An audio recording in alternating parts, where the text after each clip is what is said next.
ಯಾಕೆ ಹೊರಟು ಬಂದೆ ಕಣೆ, ಹೋಗನಿ. ಹೋಗನ್ ನಡಿ. ಇನ್ಯಾಕೆ ಹೋಗಿ ನೋಡ್ಕೊಂಬಂದ್ರತ್ತ ಅವರು ಬಂದು ಮಾತುಕತೆ ಮಾಡ್ಕೊಂಡತ್ತ ಮಾಡ್ಬಿಡಣ. ಇನ್ಯಾಕೆ ತಡ, ಅವ್ರಿಗಿನ ಮುಂದಾಗಲೇ ಮಾಡಿರತ್ತ ನಾವೇನು. ಅಲ್ಲ ಯಾರನ್ನ ಕರ್ಕೊಂಡು ಹೋಗೋಣ, ಇನ್ನು ನಾವೇ ಹೋಗೋಣ. ನಾವೇ ಹೋಗೋಣ ನಡಿ. ಯಾರನ್ನ ಕರ್ಕೊಂಡು ಹೋಗೋಣ? ಯಾರನ್ನ ಕರ್ಕೊಂಡೋದ್ರೆ ಇಲ್ಲದ್ದು ಹೇಳ್ತಾರೆ, ಇವ್ರು ಹಿಂಗಿದಾರಪ್ಪ, ಹಂಗಪ್ಪ ಹಿಂಗಪ್ಪ ಅಂತ ಹಾಕೋದು ನೀನು ಕೇಳಿಯಕ್ಕೆ ನೋಡ್ತಾರೆ ಯಾರನ್ನ ಕರ್ಕೊಂಡು ಹೋದ್ರೆ. ಒಟ್ಟು ಜನ ಸರಿಲ್ಲ. ಯಾಕೆ ಒಟ್ಟು ಸುಮ್ಮನೆ ನಡಿ, ಸುಮ್ಮನೆ ಹೋಗಿ ನಾವೇ ನೋಡ್ಕೊಂಬರೋಣ. ಒಟ್ಟು ಅವ್ರ ಮನೆ ಹೆಂಗೈತೆ ಏನೋ ಎತ್ತ ಎಲ್ಲ ನೋಡ್ಕೊಂಡು ಬರೋಣ ನಡಿ. ಎಲ್ಲ ನೋಡ್ಕೊಂಬಂದ್ರೆ ಆಮೇಲೆ ಬೇಕಾರೆ ಅವ್ರು ಬೋದ್ತಾರೆ.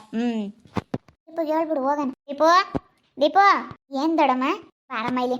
ನಾನು ನಿಮ್ಮಮ್ಮಯ್ಯ ಹೋಗಿ ಬರ್ತೀವಿ. ಹೋಗಿ ಎಲ್ಲ ನೋಡ್ಕೊಂಡು ಬರ್ತೀವಿ ಕಣಮ್ಮ. ದೊಡಮ್ಮ ನಾನು ಬರ್ತೀನಿ ದೊಡಮ್ಮ. ನಾನು ಬರ್ತೀನಿ ದೊಡಮ್ಮ. ನನಗೂ ಅವ್ರ ಮನೆ ನೋಡ್ಬೇಕಂತ ಆಸೆ ಐತೆ. ನಾನು ಬರ್ತೀನಿ ದೊಡಮ್ಮ. ಮದುವೆನ ಮುಂಚೆ ಬರಬಾರ್ದು ಹೆಣ್ಮಕ್ಳು. ಈಗ ಗಂಡು ಬಂದ್ರೆ ಏನಾಗಲ್ಲ ಹೆಣ್ಣು ನೋಡೋಕ್ಕೆ. ಹೆಣ್ಣಿನ ಮನೆಗೆ ಗಂಡು ಬಂದ್ರೆ ಏನಾಗಲ್ಲ. ಗಂಡಿನ ಮನೆಗೆ ಹೆಣ್ಣು ಕರ್ಕೊಂಡು ಹೋಗ್ಬಾರ್ದು ಮದುವೆಗಿನ ಮುಂಚೆ. ಎಲ್ಲನ ಮದುವೆ ಆದ್ಮೇಲೆ ಹೋಗ್ಬೇಕು. ಆಮೇಲೆ ಕಾಲು ತೊಳೆದು ಒಳಗೆ ಬಿಡ್ಕೊಂಬೋದು. ಮದುವೆ ಆಗಿ ಹೋಗ್ತಿರಲ್ಲ ನೀವು ಅವಾಗ ಕಾಲು ತೊಳೆದು ಒಳಗೆ ಬಿಡ್ಕೊಂಬೋದು. ಬೇಡ ಕಣಮ್ಮ, ಇವಾಗ ಹೋದ್ರೆ ಯಾರನ್ನ ಏನಂತಾರೆ. ಬೇಡ ಸುಮ್ಕಿರು. ಇಲ್ಲೇ ಇದ್ಬಿಡು. ಸರಿ ಆಯ್ತು ದೊಡಮ್ಮ. ಆಯ್ತು ಹೇಳು. ಕರ್ಕೊಂಡು ಹೋಗ್ಬಾರ್ದು ಕಣಮ್ಮ. ಈಗ ಗಂಡು ಬಂದ್ರೆ ಏನಾಗಲ್ಲ, ಹೆಣ್ಣು ಯಾವತ್ತೂ ಹೋಗ್ಬಾರ್ದಂಗೆ. ಹೆಣ್ಣು ನೋಡಕ್ಕೆ ಹೋಗ್ತೀವಿ ಅಂತಾರೆ ಹೊರತು ಗಂಡು ನೋಡಕ್ಕೆ ಹೋಗ್ತೀವಿ ಅಂತಾರೆ ಯಾರ ನಾನು. ಆಗ ಹಂಗೆ ಕರ್ಕೊಂಡು ಹೋಗ್ಬಾರ್ದು ಅದಕ್ಕೇನು. ನೀವು ಹೋಗಿ ಬರ್ತೀವಿ. ಆಟಗಳು ಸಿಗ್ತಾವೇನೋ ಹೋಗಿ ಬರ್ತೀವಿ ನಾನು ನಿಮ್ಮ ದೊಡಮ್ಮ. ಸರಿ ದೊಡಮ್ಮ ಆಯ್ತು. ನಾನು ಹೋಗೋಣ ಅಂತಿದ್ದೆ ನೋಡೋಕ್ಕೆ, ಮನೆಯೆಲ್ಲ ನೋಡ್ಬೇಕಂತ ನನಗೆ ತುಂಬ ಆಸೆ ಐತೆ ಅವ್ರದ್ದು. ನಮ್ಮ ದೊಡ್ಡಮ್ಮರು ಹೋದ್ರು. ಪ್ರದಿಗೆ ಹೇಳಿದ್ದೀನಿ, ಇಲ್ಲಿಗೆ ಈ ಕಡೆ ಬಂದುಬಿಡು, ಅವ್ರು ಅಲ್ಲಿಗೆ ಹೋಗೋ ಅಷ್ಟೊತ್ತಿಗೆ ನೀನು ಇಲ್ಲಿ ನಾನು ಮಾತಾಡಿಸ್ಕೊಂಡು ಹೋಗ್ನಂತೆ ಅಂತ ಹೇಳಿ ಪ್ರದಿಗೆ ಹೇಳಿದ್ದೀನಿ. ಪ್ರದಿ ಬರ್ತಾನೆ. ಇವಾಗ ಇಲ್ಲೆಲ್ಲೋ ಇರಬೇಕು, ನಾಳೆ ಬಂದಿದ್ದೀನಿ ಅಂತ ಹೇಳ್ತಿದ್ದ. ನಾನು ಮೆಸೇಜ್ ಮಾಡಿದೆ. ನಮ್ಮ ದೊಡ್ಡಮ್ಮಗೆ ಮೆಸೇಜ್ ಎಲ್ಲ ಓದಕ್ಕೆ ಬರಲ್ವಲ್ಲ, ಮೆಸೇಜ್ ಮಾಡಿದ್ದೀನಿ. ನಮ್ಮೂರಲ್ಲೇ ಇದ್ದಾನಂತೆ. ಇಲ್ಲಿದ್ದಾನೋ ಏನೋ. ಸಂಜಯ್ ವಿಜಯನು ಇಬ್ಬರೂ ಕೆಲ್ಸಕ್ಕೆ ಹೋಗಿದ್ದಾರೆ. ಇಬ್ಬರೂ ಇಲ್ಲ. ನಮ್ಮ ದೊಡ್ಡಮ್ಮನ ನಮ್ಮಮ್ಮ ಇಬ್ಬರು ಇಲ್ಲ ಇವತ್ತು. ನಾನು ಪ್ರದಿ ಆರಾಮ ಮಾತಾಡ್ಕೊಂಡಿರ್ತೀವಿ. ಇಲ್ಲೇ ಊರಾಗೆ ಇದ್ದೀನಿ, ಇಲ್ಲೇ ನಿಮ್ಮ ಮನೆ ಪಕ್ಕದಲ್ಲಿ ಅಂತ ಹೇಳಿದ್ರು. ಅದೇ ಅಮ್ಮನೂ ದೊಡ್ಡಮ್ಮ ಹೋಗೋದು ನೋಡ್ಕೊಂಡು ಬರ್ತಾನೆ ಅನಿಸುತ್ತೆ. ಪ್ರದಿ ಅಂದರೆ ನನಗೆ ತುಂಬ ಇಷ್ಟ. ಎಷ್ಟೊತ್ತಿಗೆ ಬರ್ತಾನೆ, ಎಷ್ಟೊತ್ತಿಗೆ ನೋಡ್ತೀನೋ ಅಂತ ಅನ್ನಿಸ್ತಾ ಇರುತ್ತೆ. ಅಮ್ಮನ ದೊಡ್ಡಮ್ಮ ಹೋದ್ರೆ ನೋಡ್ಕೊಂಬರೋಕ್ಕೆ. ಅವರು ನಿಮ್ಮ ಮನೆಗೆ ಹೋಗೋದ್ರೊಳಗಾಗಿ ಹೋಗುವಂತ ಕಳಿಸ್ಬೇಕು ಅಲ್ಲಿ. ಮತ್ತೆ ಅವ್ರ ಅಮ್ಮ ಏನಾದ್ರು ಮಾತಾಡೋಕ್ಕೋ ಅದಕ್ಕೋ ಇದ್ಕೊಂಡು ಕೇಳ್ತಾ ಇರ್ತಾರೆ. ಅದಕ್ಕೆ ಹೋಗು ಅಂತೇಳಿ ಸ್ವಲ್ಪ ತಿದ್ದು ಹೋಗಂತ ಕಳಿಸ್ಬಿಡ್ಬೇಕು. ಮತ್ತು ಅಮ್ಮನೂ ಇವರು ಎಲ್ಲ ನೋಡ್ಕೊಂಬರಕ್ಕೆ ಅಲ್ಲಿಗೆ ಹೋಗವ್ರೆ. ಅವ್ರು ಇಲ್ಲಿದ್ರೆ ಒಂದು ಗಂಟೆ ಇರು ಅಂತ ಹೇಳ್ಬಿಟ್ಟು ಕಳಿಸ್ಬೇಕು. ನಮ್ಮೇಲೆ ಹೆಂಗಲ್ಲ ಅಂದರೂ ಇಲ್ಲ ಒಟ್ಟು ಕಾತ್ಕೊಂಡು ಹೋಗೋತ್ತಿಗೆ ಆಗುತ್ತೆ. ಅದಕ್ಕೆ ಅಂತ ಚೆಲುವೆ ನಿನ್ನ ನೋಡಲು, ಚೆಲುವೆ ನಿನ್ನ ನೋಡಲು, ಮಾತುಗಳೇ ಬರದವರು. ಪ್ರದಿ ಬಾ ಪ್ರದಿ. ಅಯ್ಯೋ ತುಂಬ ಖುಷಿಯಾಗಿದ್ದೀನಿ. ನಾನು ಅಷ್ಟೇ ಖುಷಿಯಾಗಿದ್ದೆ. ನಿಮ್ಮ ಅಮ್ಮನೂ ನಿಮ್ಮ ದೊಡ್ಡಮ್ಮ ಎಷ್ಟೊತ್ತಿಗೆ ಹೋಗ್ತಾರ ನಮ್ಮ ಮನೆಗೆ ಅಂತ ಕಾಯ್ತಾ ಇದ್ದೆ. ಅವರಿದ್ರೆ ಹಿಂಗೆ ಫ್ರೀಡಮಾಗಿ ಮಾತಾಡೋಕ್ಕೆ ಬಿಡಲ್ಲಪ್ಪ ನಿಮ್ಮ ದೊಡ್ಡಮ್ಮ ಅಂತೂ. ನಿಮ್ಮ ಮದುವೆ ಆದಮೇಲೆ ಮಾತಾಡ್ಬಂತೆ ಕಣಪ್ಪ ಅಂತಾರೆ. ಏನು ಎಲ್ಲದಕ್ಕೂ ಅಡ್ಡಿ ಮಾಡ್ತಾರಲ್ಲ ಅವರು. ಹೇಳತ್ಲಾಗೆ ನಿಮ್ಮ ದೊಡ್ಡಮ್ಮ ಒಂಥರ ಕಣಮ್ಮ. ಮತ್ತು ನಮ್ಮ ದೊಡ್ಡಮ್ಮಂಗೆ ಮತ್ತೆ ನನಗೆ ಸಿಟ್ಟು ಬರುತ್ತೆ, ಸಖತ್ತು ಸಿಟ್ಟು ಬರುತ್ತೆ ನನಗೆ ನಮ್ಮ ದೊಡ್ಡಮ್ಮನ ನೋಡ್ಬಿಟ್ರೆ. ಭಾಳ ಕಂಡೀಷನ್ ನಮ್ಮ ದೊಡ್ಡಮ್ಮಂದು ಕಂಡೀಷನ್ನು. ಅದಕ್ಕೆ ಹೋಗಿರೋದು ನೋಡ್ಕೊಂಡು ಬಂದುಬಿಟ್ರೆ ಅಲ್ಲ. ಹೇಳಮ್ಮ, ಇನ್ನೇನು ಸಮಾಚಾರ? ನೀನು ನನ್ನ ದೇವತೆ. ದೇವತೆ ಥರ ಕಾಣ್ತೀಯ ದೀಪು. ಈಗ ನಾವು ಇಷ್ಟೊಂದು ಕ್ಲೋಸ್ ಆಗಿಬಿಟ್ಟಿದ್ದೀವಿ.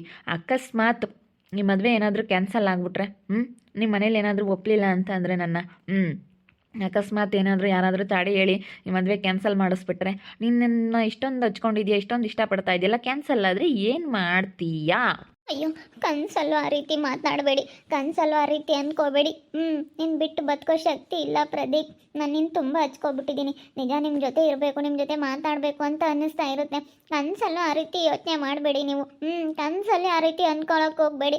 ನನ್ನ ನಿನ್ನಂತೂ ಯಾವುದೇ ಕಾರಣಕ್ಕೂ ಯಾರು ಏನೇ ಹೇಳಿ, ಯಾರು ಏನೇ ಕಿತಾಪತಿ ಮಾಡಲಿ, ನಾನು ನಿನ್ನ ದೂರ ಮಾಡೋಕ್ಕಂತ ಯಾರ ಕೈಲಿಂದ ಸಾಧ್ಯ ಇಲ್ಲ. ನಾನು ನಿನ್ನ ತುಂಬ ಹಚ್ಕೊಬಿಟ್ಟಿದ್ದೀನಿ. ಓಕೆ ಓಕೆ ಓಕೆ ಓಕೆ ಏನೋ ನಾನು ಸುಮ್ಮನೆ ಕ್ವಶನ್ ಮಾಡಿದ್ದಷ್ಟೇ. ಬೇಡ ಬೇಡ ಬೇಡ, ಬೇಜಾರಾಗ್ಬೇಡ ಚಿನ್ನ, ಬೇಜಾರಾಗ್ಬೇಡ. ನಗು ಸ್ಮೈಲ್ ಮಾಡು ಪ್ಲೀಸ್. Smile please smile. ನನಗೆ ಹಂಗೇನು ಸಿಟ್ಟು ಬರುತ್ತೆ. ಮತ್ತು ನನಗೆ ಏನಾದರೂ ಒಡವೆ ಕೊಡಿಸಿ ಅವರು ಕೊಳ್ಚನ್ ಮಾಡಿಸಿದ್ದಾರೆ. ನಾನೇನು ಅವಳಿಗಿನ ಏನು ಕಡಿಮೆ ಇಲ್ಲ. ಅವ್ರ ಅತ್ತೆ ಕೊಳ್ಚನ್ ಮಾಡಿಸಿ ಹಾಕಿದ್ದಾಳೆ. ಹಾಕೊಂಡು ಏನು ಬಿಲ್ಡಪ್ ಕೊಡ್ತಾ ಇದ್ದಾಳೆ ಗಗನ. ಅಳ್ತೆ ಅಂತಾನೆ ಬಿಡು. ಇವತ್ತೇ ಹೋಗೋಣ ಅಂದ್ಕೊಂಡೆ ಕರ್ಕೊಂಡು ನಿನ್ನ ಬಂಗಾರದ ಅಂಗಡಿಗೆ, ಆದರೆ ಇವತ್ತು ಬೇಡ. ಯಾಕಂದರೆ ಇವಾಗ ನಿಮ್ಮ ಅಮ್ಮವ್ರು ಹೋಗಿದ್ದಾರೆ, ಅಲ್ಲಿಗೆ ಹೋಗ್ಬೇಕು. ಏನು ಮಾತಾಡ್ತಾರೆ ಏನೋ. ನಮ್ಮಮ್ಮ ಮತ್ತೆ ಆಗ್ಲೆಲ್ಲ ಫೋನ್ ಮಾಡ್ತಿರುತ್ತೆ, ಎಲ್ಲಿದೆಯಾ ಬಾರೋ ಅಂತ. ಆವಾಗಿಂದ ಫೋನ್ ಮಾಡ್ತಾ ಐತೆ. ನಿಮ್ಮ ಅಮ್ಮರು ಫೋನ್ ಮಾಡಿದ್ರಂತೆ ಬರ್ತೀವಿ ಅಂತೇಳಿ, ಆವಾಗಿಂದ ಫೋನ್ ಮಾಡ್ತಾನೆ ಐತೆ. ನಿಮ್ಮ ಅಮ್ಮರು ಹೋಗಿ ಮಾತಾಡ್ತಾ ಕುತ್ಕೊಂಡೇ ಇರಬೇಕಾದ್ರೆ ನಾನು ಹೋಗಿ ಅಲ್ಲಿ ಮಾತಾಡಬೇಕು. ನಿಮ್ಮ ಅಮ್ಮರು ಹೋಗೋದ್ರೊಳಗಾಗಿ ಹೋಗ್ತೀನಿ. ನಾನು ಇನ್ನೇನು ಗಾಡಿ ತಗೊಂಬಂದಿದ್ದೀನಲ್ಲ, ಬರ್ರ ನಂಗೆ ಹೋಗ್ಬಿಡ್ತೀನಿ. 5 ನಿಮಿಷಕ್ಕೆ ಹೋಗ್ಬಿಡ್ತೀನಿ ನಾನೇನು ಗಾಡೀಲಿ.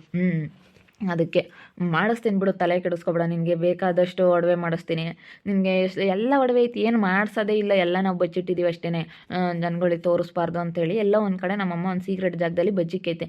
ಈಗ ಅದು ಒಬ್ಬೊಬ್ರಿಗೆ ಗೊತ್ತಾಗ್ಬಿಟ್ರೆ, ಈಗ ನಾನು ಯಾರ ಹತ್ರ ಆದ್ರೂ ಬಾಯಿ ಬಿಟ್ಟು ಹೇಳ್ಬಿಡ್ತೀನಿ. ಮತ್ತು ಅದು ಯಾರ ಹತ್ರ ಅದು ಹಿಂಗೆ ಇವಾಗ ಒಂದು ಹತ್ರ ಕಲೆಕ್ಷನ್, ಈಗ ಕರೆಂಟ್ ಶಾಕ್ ಕೊಟ್ಟಂಗೆ ಎಲ್ಲಾದ್ರೂ ಒಂದು ಹತ್ರ ಹೇಳ್ಬಿಟ್ರೆ ಅದು ಹಿಂಗೆ ಹೋಗ್ತಿರುತ್ತೆ.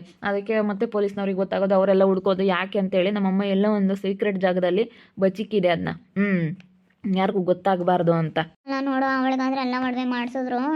ಎಲ್ಲ 2 ಸಾವಿರ ಕೊಳ್ಚೇನು ಎಲ್ಲ ಮಾಡಿಸ್ತಾರಂತೆ. ಅದಕ್ಕೆ ನನಗೆ ಎಲ್ಲ ಮಾಡಿಸ್ತಾರಲ್ಲ, ನಮಗೇನೋ ನಾನೇನೋ ಹಾಕೊಂಬಿಲ್ವಲ್ಲಪ್ಪ, ನಾನು ಅವಳಿಗಿನ ಶ್ರೀಮಂತರನ್ನ ಮದುವೆ ಆಗ್ತಾಯಿದ್ದೀನಿ ಅಂತ ಹೇಳಿ ಅದೇ ಯೋಚನೆ ಪ್ರವಿ. ಚಿನ್ನ ನೀನೇ ಚಿನ್ನ, ನೀನೇ ಬಂಗಾರ. ನಿನ್ಗೆ ಯಾಕೆ ಬಂಗಾರ? ನೀನೇ ಬಂಗಾರ, ನಿನ್ಗ್ಯಾಕೆ ಬಂಗಾರ? ಹಿಂಗೆ ಬಳಿಯಲ್ಲಿ ಬಂಗಾರ ಇರುವಾಗ ಅದನ್ನು ನೋಡದೆ ಬಂಗಾರದ ಅಂಗಡಿಗಳದು ಬಂಗಾರ ಬೇಕು ಅಂತ ಕೇಳ್ತಾ ಇದೆಯಲ್ಲ ನನ್ನ ಚಿನ್ನ. ಮತ್ತೆ ನೀನೇ ಡೈಮಂಡು, ಬಂಗಾರ, ಸಿಂಗಾರ ಎಲ್ಲ ನೀನೇನೆ. ಅಂಥದ್ರಾಗೆ ನಾನು ಬಂಗಾರದ ಅಂಗಡಿಗಳದ್ದು ಬಂಗಾರ ಬೇಕು ಅಂತ ಕೇಳ್ತಾ ಇದ್ದೀನಲ್ಲ. ಅಯ್ಯಯ್ಯೋ, ಪೆದ್ದಿ ನಾನು ಪೆದ್ದಿ. ನಿನಗೆ ಇಲ್ಲೋಡು ಏನು ಬೇಕು ಮದುವೆ ಆದಮೇಲೆ ನೋಡು ನೀನು. ನಿನ್ನ ತಲೆ ಕೆಡಿಸ್ಬಿಡ. ಗಗನ ನೀನು ನೋಡು, ಹೊಟ್ಟೆ ಉರ್ಕೋಬೇಕು ಹಂಗಿರ್ತೀಯ ಬಿಡು. ಇಲ್ಲಿ ನೋಡಿಲಿ, ನಮ್ಮದು ಹೋಟೆಲಲ್ಲೇನೇ ತಿಂಗಳಿಗೆ ಒಂದು 40-50-60 ಲಕ್ಷ ದುಡ್ಡು ನೋಡ್ತೀವಿ. ಆ ರೀತಿ ನಮ್ಮದು ಒಳ್ಳೆ ಆದಾಯ ಬರೋ ಅಂಥದ್ದು. ಅದೆಲ್ಲ ಯಾವುದು ಇಲ್ಲೋಡು, ನನಗೆ ಸರ, ಒಡವೆ, ಬಂಗಾರ ಇದೆಲ್ಲ ಯಾವುದು ಇಷ್ಟನೇ ಆಗಲ್ಲ. ನಿನಗೆ ಈಗ ಇಲ್ಲಿ ಏನೋ ನೀನು ಕಂಡಿಲ್ಲ, ಹಾಕ್ಕೊಂಡಿಲ್ವಲ್ಲ, ಅದಕ್ಕೆ ನಿನಗೆ ಈ ರೀತಿ ಅನಿಸುತ್ತೆ. ನನಗೆ ಬಂಗಾರ, ದುಡ್ಡು, ಅರಮನೆ ಇದೆಲ್ಲ ನನಗೆ ಬಿಡತ್ಲಾಗ ಇದೇನು ಅಂತ ಅನಿಸುತ್ತೆ ಅಷ್ಟೇ. ಇದನ್ನೆಲ್ಲ ತಗೊಂಡು ಏನು ಮಾಡ್ತೀಯ? ನೆಮ್ಮದಿಯಾಗಿರಬೇಕು, ನೆಮ್ಮದಿ ಮುಖ್ಯ ಅಂತ ಅನಿಸುತ್ತೆ. ನನಗೇನೋ ಅಷ್ಟೇ ಅಪ್ಪ, ನನಗೆ ಅದೆಲ್ಲ ಇಷ್ಟನಾಗಲ್ಲ. ನೀನು ನಮ್ಮ ಮನೆಗೆ ಬಾ, ಬಂದಮೇಲೆ ನಿನಗೂ ಬಂಗಾರ, ದುಡ್ಡು, ಒಡವೆ ಎಲ್ಲ ನೋಡಿ ಬಿಡತ್ತೆ. ಅದ್ರ ಮೇಲೆ ಇಷ್ಟನೇ ಆಗಲ್ಲ. ಇಲ್ದಾಗ ಅದು ಬೇಕು ಅನಿಸುತ್ತೆ, ಇದ್ದಾಗ ಅದ್ರ ಮೇಲೆ ಇಷ್ಟ ಆಗಲ್ಲ. ಆ ರೀತಿ ಆ ಥರ ನಮ್ಗೆ ಇವಾಗ ನೀನು ಏನು ಪಾಪ ಇಲ್ಲಿ ನೋಡಿಲ್ಲ, ನೀನೇನು ಒಡವೆ ಗಿಡವೆ, ಬಂಗಾರ, ದುಡ್ಡು ಏನೂ ನೋಡಿಲ್ವಲ್ಲ ಅಷ್ಟೊಂದು. ಅದಕ್ಕೆ ಪಾಪ ನೀವು ಎಲ್ಲಿ ನೋಡ್ತೀರಿ ಹೇಳು? ಪಾಪ ನಿಮ್ಮಮ್ಮ ನೀನು ಸಾಕಿರೋದೇ ಅಷ್ಟಿದು. ನನಗೆಲ್ಲ ಅರ್ಥ ಆಗುತ್ತೆ, ನಿಮ್ಮ ಕಷ್ಟ ಆಗಲಿ ಎಲ್ಲ ಅರ್ಥ ಆಗುತ್ತೆ. ಅದಕ್ಕೆ ಪಾಪ ನೀನು ಇಷ್ಟಪಡ್ತೀನಿ. ನಮ್ಮ ಮನೆಗೆ ಬಂದಮೇಲೆ ನೀನೇನು ಇಷ್ಟಪಡಲ್ಲ ನೋಡು, ಇಷ್ಟನೇ ಆಗಲ್ಲ. ಸ್ವಲ್ಪ ದಿನಕ್ಕೆ ಬೇಜಾರಾಗ್ಬಿಡುತ್ತೆ ನಿನಗೆ. ಇಲ್ಲ, ನನಗೆ ಒಡವೆ ದುಡ್ಡು ಅಂತಂದರೆ ಪಂಚ ಪ್ರಾಣ.